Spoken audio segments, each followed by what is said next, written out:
I promise you this is so far from anything that you've ever been to. And now.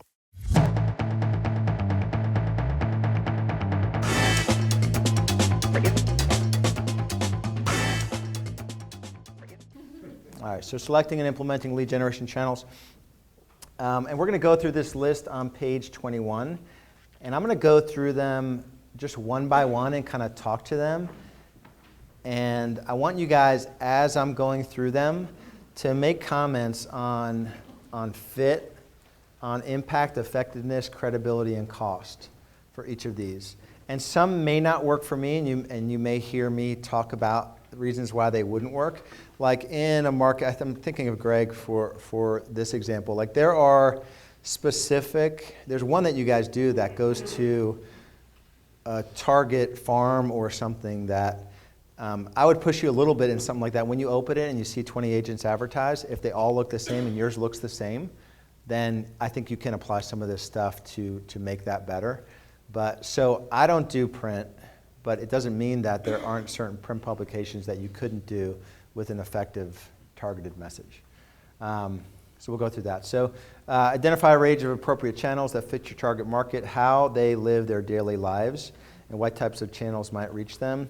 I do believe that like retargeting and YouTube and Facebook and some of the social platforms that are out there, I mean that is how people live. Like way too much of their life is lived on those different platforms. So we need to be able to take advantage of it. Evaluate each channel in terms of cost and coverage. Keep the variables as consistent as possible.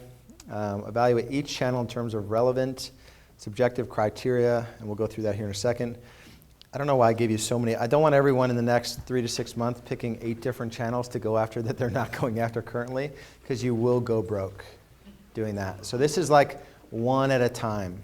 And when we test a radio, so when I added Bob and Sherry, it was like I wasn't going to do anything else for like a year. And the first month I was like, oh, like what happened on that call? Like I'm sort of really like, but like that call specifically. But it was only one call. We're like, well, what happened on that one call? Because it cost $4,000 that one call. So I need to know what was said on that call. So you definitely want to dial it in. You don't want to do too much. This is definitely a go deep, not wide. I think it's always go deep and not wide. Because my next consideration is with the endorsement, with the Barbara Corcoran thing, if I should do network morning. So it's just awful being on cable. Like, how many of you are watching commercials during Shark Tank reruns?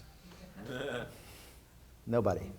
But I had 3 guys in my gym come up to me after I started that digital farming with Frank. 3 guys in a small gym come up to me and be like, hey, I saw your commercial with, just when I had done that. And I only spent like $300 so far in the 3 weeks doing that.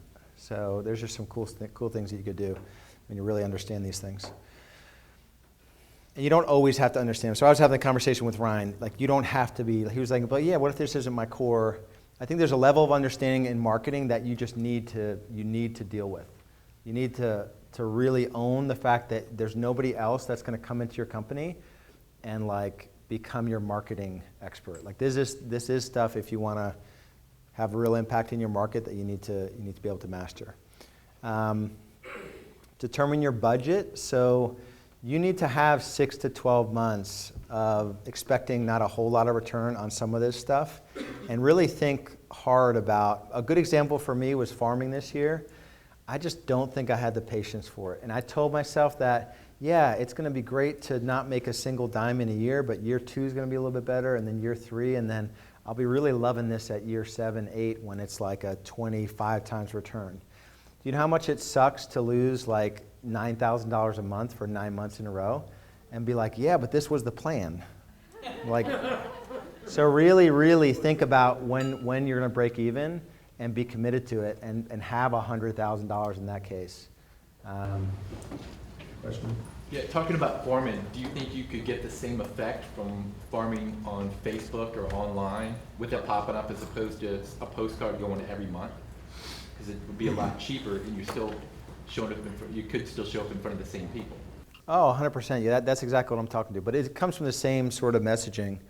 Like it's more effective to you're going to capture if you want to deal in Valentine, I don't know if there's a way on Facebook you can only talk to Valentine, but if you want to have Valentine listings, you could say, find out whatever, like the 7 things you don't know that you should know if you're selling a Valentine home. You don't have to get the same results because it's paying versus dollars. Right. Yeah, impressions, and some of the things that like Frank has me doing, he said that a lot of people, when you scroll through video, like you don't actually click on the video. So he'll have you just like, you're standing there and holding signs, and you're like, first time buyer, ? And then you're going through the sign, and just like things that you don't see. And I just think it becomes pretty fun.